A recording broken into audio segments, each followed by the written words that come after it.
I thought a lot about this video, and I'd appreciate it if you could leave a like on the video because it helps other people find it. Your support means the world to me. Enjoy the video. A while ago, we got some information about Jump Force Season 2. Not just that it was coming, but we also had a Steam database leak that told us we were going to have up to 6 characters. The final number ended up being 5 characters, at least according to the current data mine. And then we also found out that one of the characters likely coming to the game is Shoto Todoroki, based on another datamine file found by Sergio M3. So why are so many people worried about Jump Force Season 2 already? Well, I actually think they have a good reason to be worried. In this community, we have a lot of people who are very passionate about various anime characters. It would be impossible for Bandai Namco or Spike Chunsoft to get everyone's favorite character in the game. And everybody watching this video and everybody who plays Jump Force knows that for a fact. So this season is the last chance for everybody to get their favorite character. If you're a huge Hiei fan, if you're a huge Tanjiro fan, which seems very unlikely because it would be a new series, but if you're a Yuno fan, or a Yami fan, or a Giorno fan, or whoever else, this is your last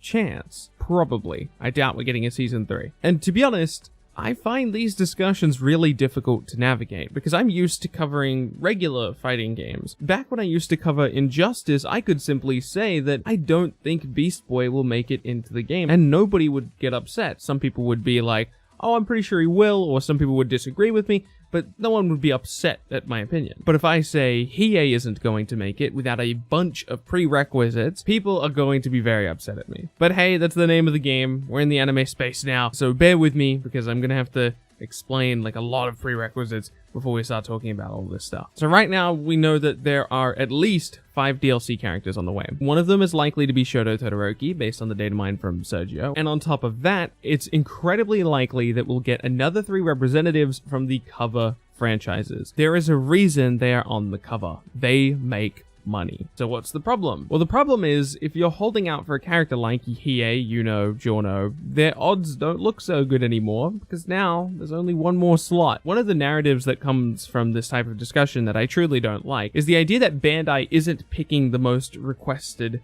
characters. Bandai or Spike or whoever makes the decisions only care about one thing, and it's what they should care about because at least in theory it means they're satisfying the most amount of people, and that's profit. The more people you satisfy, the more people are likely to purchase the pass and the more money that you make, which means it's in their best interest to pick the characters that the most amount of people would be interested in. This is where a lot of people will bring up Weekly Shonen Jump sales numbers or popularity polls or whatever, but those numbers don't really tell you the whole story. The number that matters in this case is a hyper-specific number that we're never going to be able to figure out for ourselves. The metric that matters here, what they should be measuring, is the character that is most likely to earn a purchase from someone who wasn't already going to be purchasing the pass based on another character that's in the pass. The idea of this number often gets really foggy, and it's really difficult to talk about it because it's not exactly a science, and the part of it that is a science, the numerical one where you can actually look at various numbers, we don't have access to a lot of those numbers because it would require intimate details about the customers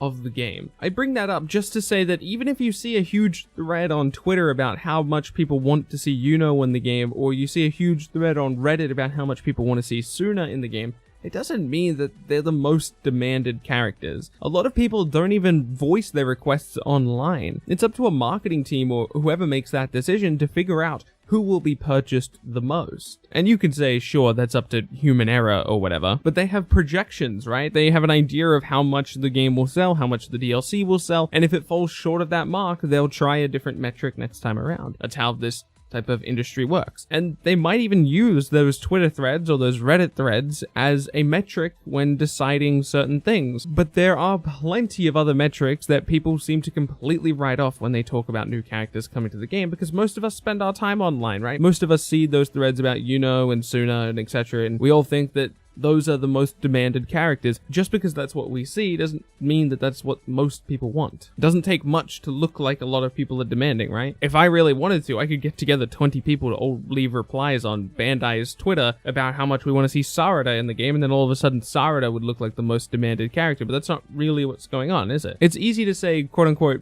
Black Clover is obviously going to get a new rep. But will they? Realistically, we only have one spot left. Will that really go to Yuno or Yami? Don't get me wrong, they should absolutely be involved in the conversation, but you also have to remember they're up against Giorno, they're up against Hiei, they're up against a long list of other characters that people are equally passionate about. And of all of the likely characters, I think Yuno actually stands a pretty bad chance compared to some of them. I say that because it's in Bandai or Spike's or whoever's best interest to select a large range of different aesthetics, designs, which in theory should target different groups of fans or different types of people to purchase the Jump Force Fighter Pass too. So for example, they could get a big scary looking guy, a big intimidating brawler type character with the One Piece representative with a character like Katakuri. They could get an old school mainstream anime rep like Teen Gohan for the Dragon Ball Z rep, and potentially a female rep with Hinata, or my personal choice would be Sarada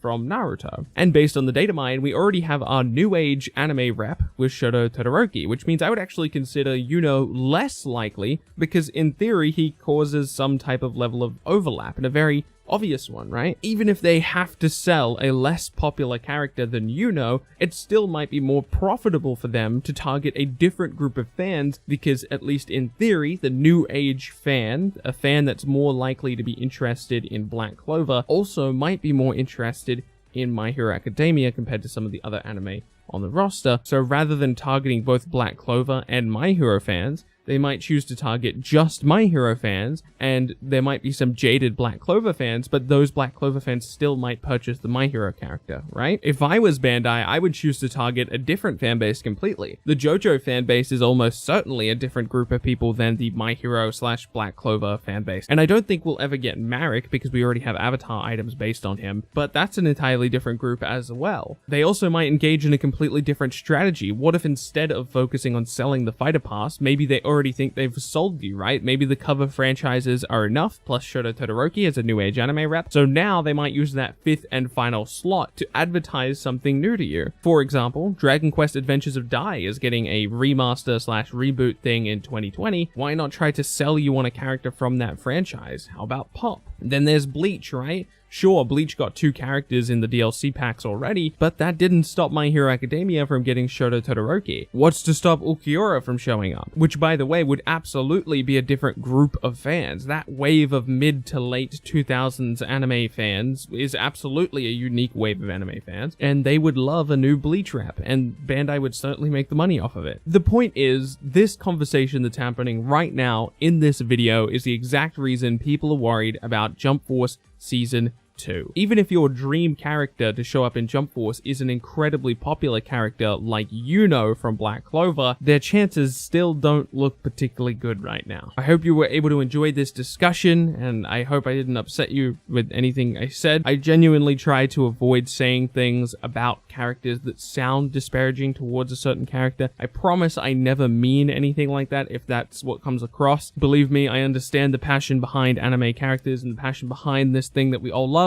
But when I'm having this type of conversation, I'm trying to ground it in reality as much as possible, and sometimes I'm going to say things that sound like I am attacking a character or a series. I promise that's not my intention though. I hope you were able to enjoy this video regardless. My name has been Bilbzy, and I'll be sure to catch you in the next one.